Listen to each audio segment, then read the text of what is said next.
예수 은혜교회 성도 여러분, 한 주간 안녕하셨습니까? 다 별탈 없으시죠? 지난주에 제가 한 동영상을 보았는데, 지금 우한에 있는 한 목사님이 영상을 인터뷰를 하는 걸 보았습니다. 그런데 그분 말씀이 거기서도 모든 성도들이 집 밖으로 나오지 못하니까 이렇게 영상으로 예배를 드린다고 합니다. 또 영상으로 서로 순모임도 하고 스몰 그룹도 한대요. 그렇습니다. 어떤 병마도 어떠한 이 핍박도 하나님을 예배하려는 하나님의 백성들의 그 예배의 열정은 막을 수가 없습니다. 어떠한 핍박도 예수 그리스도의 보혈로 한 가족된 형제 자매들의 사랑의 교제는 막을 수가 없습니다. 우리 은혜교회 성도 여러분들도 비록 이렇게 떨어져 계시지만은 서로 기도해 주시면서 기도의 전선에서 함께 싸우면서 이 기간들을 오히려 이 기간 속에 있는 놀라운 은혜들을 체험하시면서 나중에 간증이 되기를 기도합니다. 오늘 말씀은 여호수아서 5장 1절에서부터 9절까지 말씀입니다. 제가 봉독해 드리겠습니다. 요단강 서쪽 아모리 사람의 모든 왕과 해안의 가나안 사람의 모든 왕이 여호와께서 이스라엘 백성을 위해 요단강을 마르게 하셔서 그들이 건넜다는 소식을 듣자 그들의 마음이 녹았고 이스라엘 백성들 때문에 넋이 나가 버렸습니다. 그때 여호와께서 여호수아에게 말씀하셨습니다. 너는 돌칼을 만들어 이스라엘 백성들에게 다시 할례를 시행하여라. 그래서 여호수아는 돌칼을 만들어 할례산에서 이스라엘 백성들에게 할례를 시행했습니다. 여호수아가 할례를 시행한 까닭은 이렇습니다. 이집트에서 나온 사람들 가운데 전투할 수 있는 남자들은 모두 이집트에서 떠난 후 광야길에서 죽었습니다.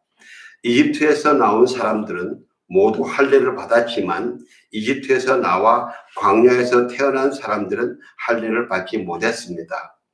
이스라엘 백성들이 이집트를 떠난 후 전투할 수 있는 모든 남자가 다 죽을 때까지 그들은 40년 동안 광야길을 걸었습니다. 그들이 여호와의 음성에 순종하지 않았기 때문에 여호와께서는 전에 주겠다고 조상들에게 맹세하셨던 젖과 꿀이 흐르는 그 땅을 그들이 보지 못할 것이라고 하셨습니다. 그리하여 여호수아가 그들의 아들들을 그 자리에서 일으켜 세워 할례를 시행했습니다. 그들은 광야길에서 할례 받지 못해 아직도 할례 받지 않은 사람들이었기 때문입니다. 이렇게 모든 백성들이 할례를 마친 후 그들이 나을 때까지 진을 친 곳에 머물렀습니다. 그때 여호와께서 여호수아에게 말씀하셨습니다. 오늘 내가 너희에게 이집트의 수치를 굴려내버렸다. 그리하여 그곳 이름이 오늘날까지 길갈이라고 불리게 됐습니다. 아멘. 오늘은 제목이 할례입니다. 할례. 할례는 하나님 말씀처럼 이집트의 수치를 굴려내 버린다는 것입니다. 여호와 하나님은 우리에게 좋은 것을 주시기를 원하십니다. 아주 좋은 것을 주시기를 원하십니다. 하나님은 원래 진노와 징벌이 먼저가 아닙니다. 우리가 행복하고 의롭고 형통하게 사는 것을 원하십니다. 신명기 34장에 모세가 시내산에 두 번째 올라갔을 때에 여호와 하나님께서 모세에게 하나님의 이름을 반포하십니다. 여호와라, 여호와라, 자비롭고 은혜롭고 노하기를 더디하고 인자와 진실이 많은 하나님이라. 인자를 천대까지 베풀며 악과 과실과 죄를 용서하리라. 그러나 벌을 면제하지는 아니하고 아버지의 악행을 자손 3,4대까지 보응하리라 하였습니다. 모든 악과 죄를 용서하신다고 하였습니다. 그런데 벌은 제하지 않는다고 그러셨습니다. 왜 벌은 제하지 않으실까요? 교훈입니다. 잊지 말라는 것입니다. 다시는 그 죄에 빠지지 말라는 것입니다. 하나님은 벌과 징계 이것이 먼저 문제가 아니고 그것을 더 이상 훈계로서 재발하지 않게 도우려고 하시는 것이 하나님의 벌의 목적이십니다. 하나님의 축복이 방해받지 않고 계속 흘러가게 하는 것, 그것이 하나님의 목적입니다. 그러니까 우리가요, 여러분 내 대만 생각하지 마시고 내 자손 3, 4대를 위해서도 우리 죄를 짓지 말아야 됩니다. 우리 책임, 이게 부모의 책임입니다. 하나님이 좋은 것을 주시려고 하실 때에는 우리에게 준비하라고 하십니다. 거룩을, 특별히 거룩을 준비하라고 그러십니다. 출애굽기 19장에서 하나님이 시내산에서 이스라엘 백성들에게 강림하실 때에 3일간 준비하라고 그러십니다. 성결하게 하고 옷을 깨끗하게 빨고 그리고 여성을 가까이 하지 마라 그랬습니다. 우리가 얼마 전에 본 여호수아 3장에서도 이 요단강을 그렇게 기적으로 건너가게 하는 그 기적을 준비하시고서는 3일 동안 너희가 스스로 성결하게 하라고 말씀하시지 않습니까? 그렇습니다. 특히 우리 인류 역사의 최대의 선물인 예수 그리스도, 영생이요 구원이요 이 생명이신 이 예수님을 주시면서는 세례 요한을 통해서 회개하라, 천국에 가까이 왔다 하고 우리를 준비시키지 않습니까? 그렇게 하나님은 항상 우리가 좋은 것을 주시려고 하시면서 거룩을 준비하라고 준비시키시는 하나님이십니다. 그래서요, 레위기 11장에 하나님이 이렇게 말씀하시다. 나는 너희의 하나님이 되려고 너희를 애굽에서 인도하여 낸 너희 하나님 여호와다. 내가 거룩하니 너희도 거룩하여라 하고 거룩을 요구하십니다. 그 외에도 성경에 하나님의 거룩을 요구하시는 말씀들은 여러 가지가 있습니다. 회개하여라, 또 돌아오라, 그 다음에 너희 마음에 할례를 가하여라, 너희 마음에 가죽을 찢어라, 배를 뿌리고 옷을 찢어라, 이런 여러 가지 말씀이 있습니다. 그런데 많은 경우 우리들은요, 하나님이 그렇게 거룩하라고 하시는 말씀을 들으면요, 이상하게 환영하지 않고 이 거부하는 마음들이 많이 있습니다. 자꾸 피하려고 그러고 못 들은 척하고 길을 막으려고 합니다.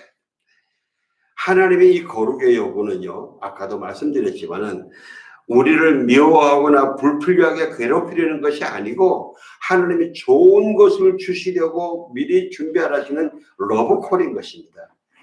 하나님의 이 거룩의 요구가 저는 여러분이 우리 모두가 러브콜로 받으실 수 있기를 주의 이름으로 축원합니다. 오늘 본문도 여리고성을 함락한다는 그 멋진 선물, 여러분 아시지 않습니까?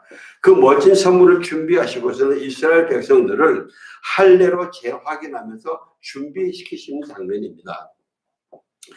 우리는, 저와 여러분은 지금 하나님이 여리고성을 어떻게 멋지게 격파시키시는지 압니다. 그 기적을 압니다. 그러나 그 당시에 여호수아와 이스라엘 백성들은 하나님이 어떤 선물을 준비해 놓는지 모릅니다. 그래도 하나님이 이 할례를 가라고 하신 말씀에 순종을 합니다. 왜? 말씀하신 분이 하나님이시기 때문입니다. 이처럼 우리 그리스도인들도 예수님이 나에게 준비하신 선물이 어떤 것인지 구체적으로 잘 모를 때가 많이 있습니다. 그러면서 예수님은 우리에게 거룩하라고 하십니다. 할례를 하라고 하십니다. 그럼 해야 됩니다. 왜? 말씀하시고 약속하신 분이 예수님이시기 때문에. 사람들이 하는 거면 모릅니다. 그러나 예수님이 하시는 것이기 때문에 우리가 순종하는 것입니다. 더 나아가기 전에 먼저 할례에 대해서 한번 좀 살펴보려고 그러는데, 할례는 하나님이 창세기 17장에서 아브라함에게 언약으로 베풀어 주십니다. 그런데 그 베풀어 주시기 전에 그 배경을 좀 살펴보면 창세기 15장에 보면요, 아브라함이 그때 한 85, 6세 정도 될 때입니다. 자녀가 없으니까 굉장히 슬퍼합니다. 내 후손이 없구나. 그 낙심하는데 그때에 하나님이 아브라함을 방문하십니다. 방문하셔서 아브라함을 데리고 나가서 밤하늘에 별을 보여주면서 네가 저 별을 다 셀 수 있느냐? 내가 내 후손이 저렇게 별처럼 많게 해주겠다. 이렇게 약속하십니다. 그랬더니 6절에 보면요. 아브라함이 여호와를 믿었습니다. 그래서 여호와께서 아브라함의 그런 믿음 때문에 그를 의롭게 여기셨습니다. 그랬습니다. 그 믿음 때문에 여러분 아브라함이 이 하나님의 말씀을 믿는 믿음이 쉬웠을까요? 아니요. 쉽지 않습니다. 우리가 잘 한번 생각을 해봅시다. 지금 아브라함이 찾고 있는 것은 당장 지금 내 눈앞에 있는 내 아들 한 명입니다. 내 재산을 넘겨줄 아들 한 명입니다. 한 명이면 됩니다. 그런데 하나님은 지금 수천 년 후에 아브라함의 믿음의 계보로 따라 이르는 구원의 후손들 수억 그 사람을 지금 이야기를 하시는 겁니다. 그러니까 차이가 있어도 엄청난 차이가 있는 것입니다. 아브라함의 이성과 지성으로는 도저히 이해할 수 없는 말씀입니다. 그래도 아브라함이 믿었어요. 왜? 말씀하시는 분이 여호와 하나님이시기 때문에. 그래서 하나님이 그런 그 믿음을 귀하게 여기시고 그 믿음 때문에 그를 의롭게 여기셨다고 했습니다. 그리고 여러분 잘 아시는 언약을 맺으십니다. 3년 된 암소와 암염소와 순양과 산비둘기 이들 이렇게 쪼개고 그리고서는 서로 언약을 맺으십니다. 그런데 창세기 16장에 가면 여러분 잘 아시다시피 아브라함이 실수를 하죠. 자기 아내의 이야기를 듣고 하갈과 함께 이스마엘을 낳습니다. 그리고 창세기 17장에 가면요. 여호와 하나님이 아브라함을 다시 방문하십니다. 그때는 아브라함이 99세고 이스마엘이 13세입니다. 하나님이 그러십니다. 나는 전능한 하나님이다. 엘샤다이다. 너는 내 앞에서 온 마음으로 순종하며 깨끗하게 행하여라. 하나님이 지금 아브라함을 야단치신 것입니다. 너 왜 내 약속을 못 믿고 이렇게 이스마엘을 낳게 했느냐. 야단치시는 겁니다. 그러면서도 그래도 내가 나와 너 사이에 언약을 맺을 것이다. 언약을 맺을 것이다. 그리고 내가 너를 힘이 크게 번성하게 할 것이다. 언약은 변하지 않는다는 것입니다. 그러시면서 나와 너 사이에 그리고 내 뒤에 올 자손 사이에 맺은 내 언약 곧 너희가 지켜야 할 언약은 이것인데 너희 가운데 모든 남자는 다 할례를 받아야 한다. 너희는 포피를 베어 할례를 행하여라. 이것이 나와 너희 사이에 언약의 징표다. 언약의 징표. 언약의 표징이라는 것입니다. 사실 여러분 그 당시에 고대 사회에 이스라엘뿐만 아니라 애국과 주거 이방 민족에게도 할례를 하는 이런 신뢰가 있었습니다. 그렇지만은 하나님께서 그 할례를 이스라엘 백성들과 언약의 표징으로 택해서 취하신 것입니다. 그렇기 때문에 이방 민족도 할례를 하고 이스라엘 민족도 할례를 하지만은 할례의 겉모양은 거의 같아 보이지만은 실제 그 내면의 실제 내용은 엄청 다른 것도 완전히 다른 것입니다. 우리가 지금도 많은 사람들이 이 할례를 이방 사람의 그 할례 그 겉모습만 보고 자꾸 생각하려고 그러는데 아닙니다. 이 이면적인 내용이 훨씬 더 중요합니다. 하나님의 징표로 삼은 이 내용이. 그 내면의 가치는 너무 다릅니다. 그래서 이 할례의 의미를 이스라엘 백성들은 자기들의 선택된 민족이라는 것입니다. 그래서 하나님이 자기들의 선민을 주변의 이방인들로부터 구별했다. 그래서 우리는 선택된 민족이다. 이렇게 해석을 하고 있고 칼빈은요 자신을 죄로부터 정결하게 해서 스스로를 구별된 삶을 사는 것이 할례다. 또 그리고 어거스틴은 아담의 때부터 내려오던 우리 원죄까지 잘라버리고 그리고 그리스도 안에서 새로 사는 것이 그것이 할례다. 이렇게 이야기하시는 겁니다. 그래서 이 할례는 구약의 이 할례는 신약성경에서 이 세례와 연결이 됩니다. 여러분 우리가 세례 때는 원래 침례이지 않습니까? 침례는요 내가 옛적에 나는 주 예수 그리스도와 함께 십자가에 못 박혀 죽고 그리고 이제 나는 예수 그리스도와 함께 예수 그리스도 안에서 영광의 부활의 삶을 산다는 것입니다. 부활의 삶을 산다. 그래서 사도 바울이 로마서에서 이렇게 선포합니다. 겉으로 유대 사람이라고 해서 참 유대 사람이 아니고 몸에 받은 할례가 참 할례가 아닙니다. 오히려 속 사람이 유대 사람이라야 참 유대 사람이며 문자화된 율법에 의해서가 아니라 성령으로 받은 마음에 받은 할례가 참 할례입니다. 그 칭찬은 사람에서가 아니라 에게서가 아니라 하나님께서 옵니다. 그러면서 그러면 유대 사람이라고 해서 무슨 혜택이 있고 할례에 무슨 혜택이 있습니까? 여러모로 많이 있는데 그 중에 첫째는 그들이 하나님의 말씀을 맡았다. 하나님의 말씀이 맡겨졌다 하는 것입니다. 그러니까 그리스도인 한 사람 한 사람이 이 하나님의 말씀으로 자기 자신의 마음의 할례를 가하고 그 할례를 한 말씀의 인격과 삶으로 말씀을 증거하는 것입니다. 말씀을 살아내는 것입니다. 이것이 할례의 참 의미입니다. 세례의 의미이고 그리스도인의 삶의 의미인 것입니다.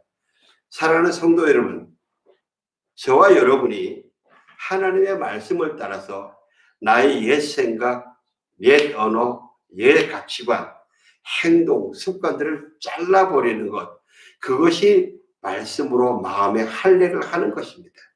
마음의 가죽을 베는 것입니다. 그리고 저와 여러분이 그 하나님의 말씀을 따라 삶을 사는 것은 단순하게 우리가 세상에서 도덕적으로 좀 더 선한 삶을 사는 것, 그보다 훨씬 더 높은 가치의 것입니다.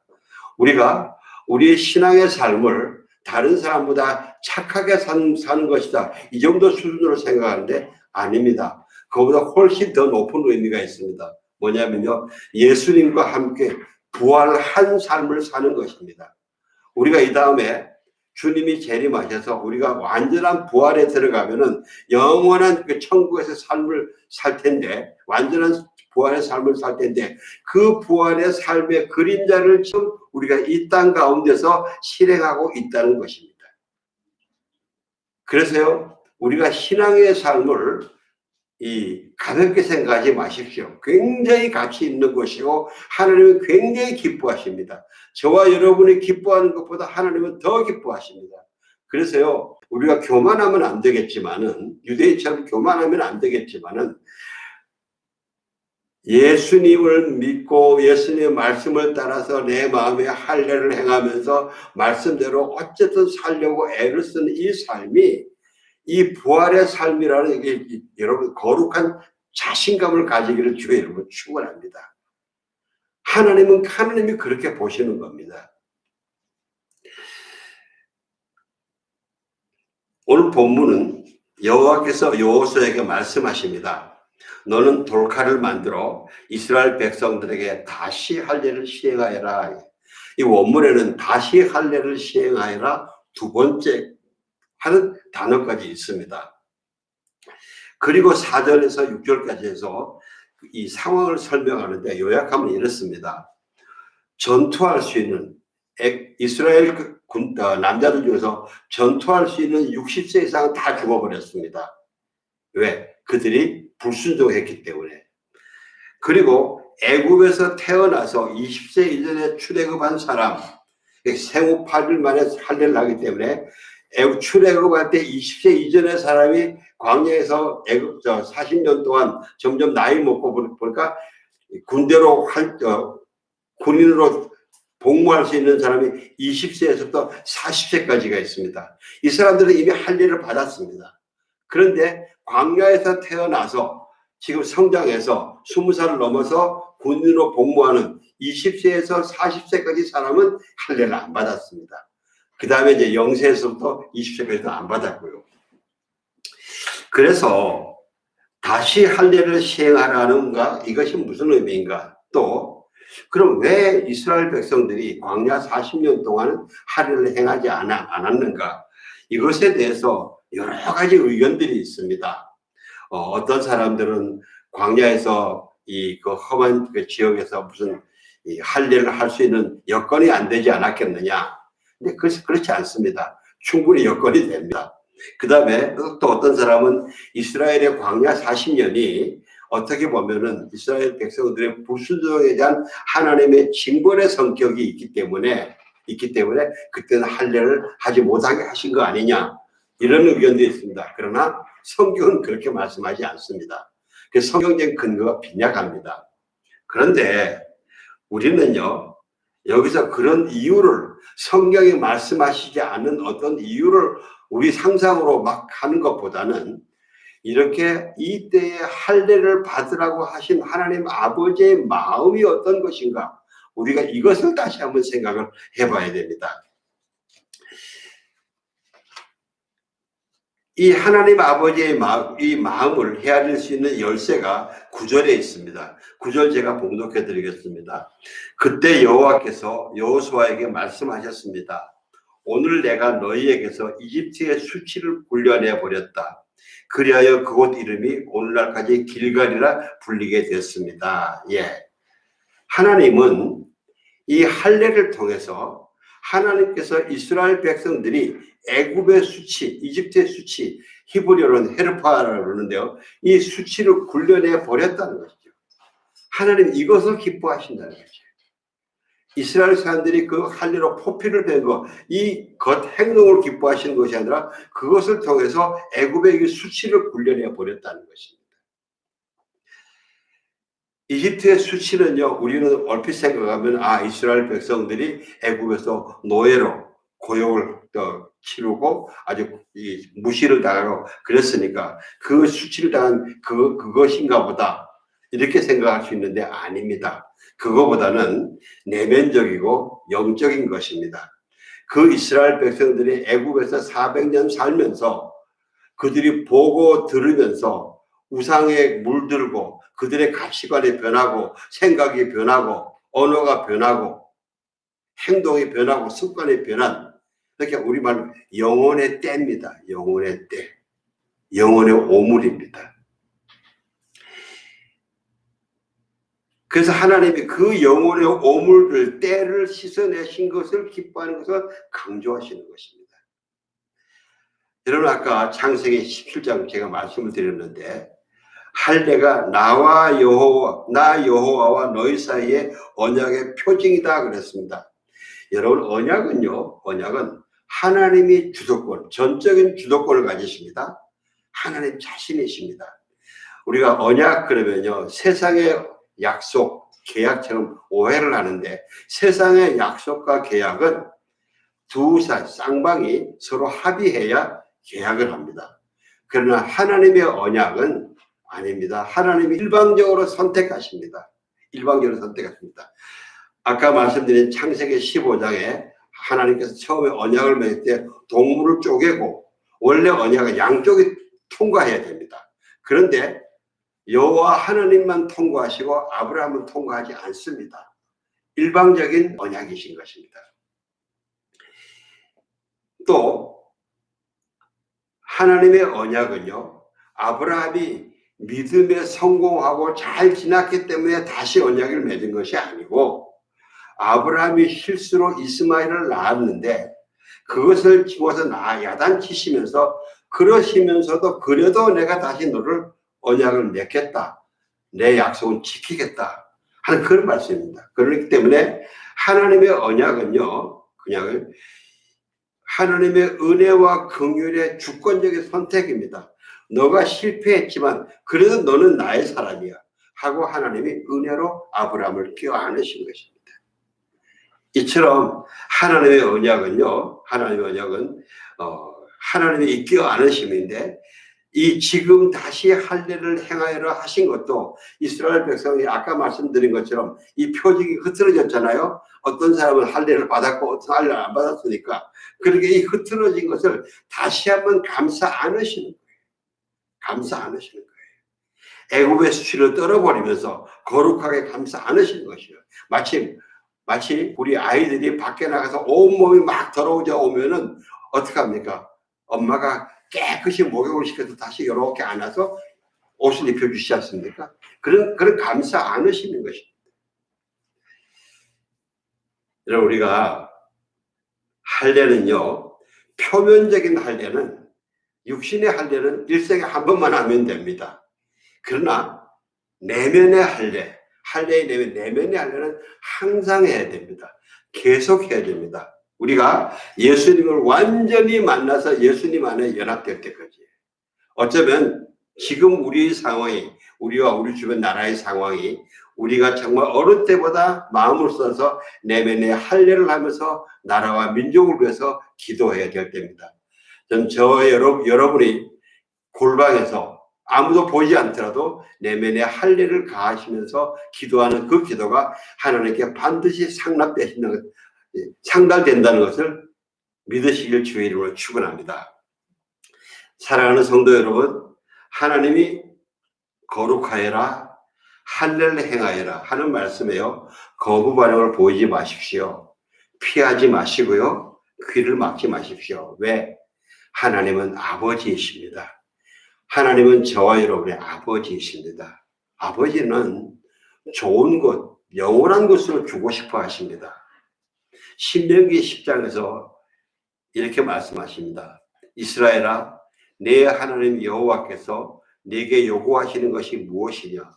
곧 내 하나님 여호와를 경외하며 그의 모든 도를 행하고 그를 사랑하며 마음을 다하고 뜻을 다하여 내 하나님 여호와를 섬기고 내가 오늘 내 행복을 위하여 내게 명하는 여호와의 명령과 규례를 지킬 것이 아니냐. 하나님이 명령과 규례를 왜 명령하십니까? 오늘날 너의 행복을 위해서 명령하는 이 명령과 규례를 지켜야 할 것 아니냐? 그러시면서 12절에 그러므로 너희는 마음에 할례를 행하고 다시는 목을 곧게 하지 마라. 목을 곧게 하지 마라. 하나님이 지금 나에게 나의 행복을 위해서, 영원한 것을 위해서, 참된 것을 위해서 주시려고 할례를 하라 그러시는데, 말씀을 주시고 율례를 주시고 규례를 주시는데 내가 그것을 귀를 막고 있으면서 목이 곧아서 안 들으면서 그것을 막으면 안 되잖아요. 그 다음에 우리가 또 할례를 해야 되는 두 번째 이유는 뭐냐면요, 여러분, 저와 여러분은, 우리 그리스도인은 하나님 아버지의 밭입니다. 하나님 아버지의 밭입니다. 하나님이 하나님의 좋은 것, 하나님의 말씀으로 씨를 뿌리려 하시는데 우리의 마음밭이 준비되어 있지 않으면 안 되잖아요. 예레미야서에 하나님이 이렇게 말씀하십니다. 여호와께서 유다와 예루살렘에게 이와 같이 이르노라. 너희 묵은 땅을 갈고 가시덤불에 파종하지 마라. 유다와 예루살렘 주민들아, 너희는 스스로 할례를 행하여 너희 마음 가죽을 배우고 나 여호와께 속하라. 그리고 파종하라 이거죠. 마음 가죽을 배우고 파종하라. 우리 지금 봄입니다. 이제 농부들이 다 이제 농사를 준비하는데 겨우 내내 보면 이 좋은 씨앗을 잘 가려가지고 준비하고 있지 않습니까? 그러다가 이제 그 씨를 뿌리는데 겨울에 그 방치됐던 논밭이 어떻게 됩니까? 딱딱하게 굳어 있고 아직 그 돌도 들어가 있고 어떤 데 잡물도 이 나무 토막 이런 것도 막 들어가 있습니다. 거기다 그냥 뿌립니까? 아니잖아요. 그걸 갈아내고 돌도 골라내고 흙도 덩어러진 것을 다시 부시고 그렇게 해가지고 그 다음에 거기다 씨를 뿌리지 않습니까? 그래요. 하나님은 이 마음밭에 씨를 뿌려 주십니다. 근데 마음밭을 준비는 누가 합니까? 내가 해야 되는 겁니다. 내 마음밭이기 때문에. 그리고 할례를 해야 되는 마지막으로요. 마지막 세 번째 이유로는요. 하나님이 지금 보면요. 바로 여리고는 이 적이지 않습니까? 여리고 코앞에서 할례를 하라 그럽니다. 여러분, 할례를 하면요. 남자들이 7일에서 열흘 동안 움직이지 못합니다. 저녁은 더 못합니다. 예? 아니, 그런 일을 하려고 그러면은 적들로부터 멀리 있을 때 요단강을 건너기 전에 너희들 할례를 해라. 그럼 얼마나 좋아요. 근데 요단강을 다 건너서 적진의 코앞에서 지금 할례를 해요. 적진에서 이 군사들이 한 7일에서 10일 동안 빌빌하는 걸 보면은 어떡하겠어요. 더구나 여러분 아시잖아요. 야곱의 딸 디나가 하몰의 아들 세겜에게 이 부끄러운 일을 당해서 아들들이 다 분노합니다. 분노하니까 근데 세겜이 마침 그냥 디나를 그냥 그런 것이 아니라 정말 사랑했기 때문에 내가 너희 딸과 결혼하고 싶다고 그럽니다. 결혼하고 싶다 그러니까 이 아들들이 화가 나가지고 우리는 할례를 받지 않은 이방인들하고는 결혼을 할 수가 없다. 그러니까 세겜이 그 족의 하물며 추장이에요. 추장이니까 그 자기 백성들에게 전부 다 할례를, 이 사람들은 좋은 사람들이니까 자기 결혼을 해서 할례를 하자 그럽니다. 그 남자들이 다 할례를 합니다. 그리고 그 사람들이 다 무력해졌을 때 그들이 가서 그들 다 쳐 죽여버립니다. 민족, 이스라엘 민족이 이런 사례도 있거든요. 왜 그랬을까요? 하나님이 그런 위험을 아시면서 왜, 물론 이스라엘 백성들의 그 성경 말씀 앞에 보면요, 이 요단강을 건넌 것 때문에 그쪽에 있는 사람들이 다 지금 마음이 초조음이 돼 있다고 그래 되어 있습니다. 그런 데도 있겠지, 그런 이유도 있죠. 그러나 저쪽도 지금 죽게 아니면 살기거든요. 그러면 이 사람들이 할례를 가했다는, 왜냐하면 여기서부터 이 여리고까지는 몇 킬로 안 돼요, 지금요, 거리가. 그러면 그 정보가 들어가면은 그 우르르 나오면 굉장히 위험하거든요. 왜 그랬을까? 저는 이렇게 묵상합니다. 할례가 그만큼 중요하다는 것입니다. 육신의 생명을 걸기보다 더 중요하다는 것입니다. 육신의 생명은 그냥 육신의 생명인데 할례는 뭡니까? 영혼의 생명이에요. 할례를 계속 하지 않으면 뭡니까? 우리의 마음가짐이 피폐해서 영혼이 죽어버리잖아요. 우리가 그리스도인이, 하나님의 백성들이 육신의 생명을 더 중요하게 여깁니까? 영혼의 생명을 더 중요하게 여깁니까? 우리 영혼의 생명이에요. 영원한 생명이에요. 그러니까 반드시 어떤 일이 있어도 해라 말이죠. 물론 어떤 분들은 너가 이래도 순종하겠느냐, 이렇게 순종 면에서 보는 면도 있는데 그럴 수도 있습니다. 근데 저는 그 내용보다 이 할례의 중요성, 육신의 생명보다 더 중요한 이 할례, 영혼의 생명을 강조하시기 위해서 이렇게 하셨다고 저는 믿습니다. 사랑하는 성도 여러분, 하나님 아버지의 강력한 명령입니다. 할례를 게을리하지 마십시오. 기도하겠습니다. 하나님 감사합니다. 우리에게 할례를 주셔서 감사합니다. 우리에게 할례를 행하라고 말씀을 주셔서 감사합니다. 우리에게 말씀을 맡겨주셔서 감사합니다. 우리에게 좋은 것으로 주시려고 말씀을 맡겨주시고 할례하라고 주셔서 감사합니다. 하나님, 육신의 생명에 급급하지 않고 영혼의 생명을 더욱 풍성하게 하는 할례에 결코 마음을 잃지 않고 열심히 나아가겠습니다. 주여 성령으로 인쳐 주시옵소서. 예수님 이름으로 기도하옵나이다. 아멘.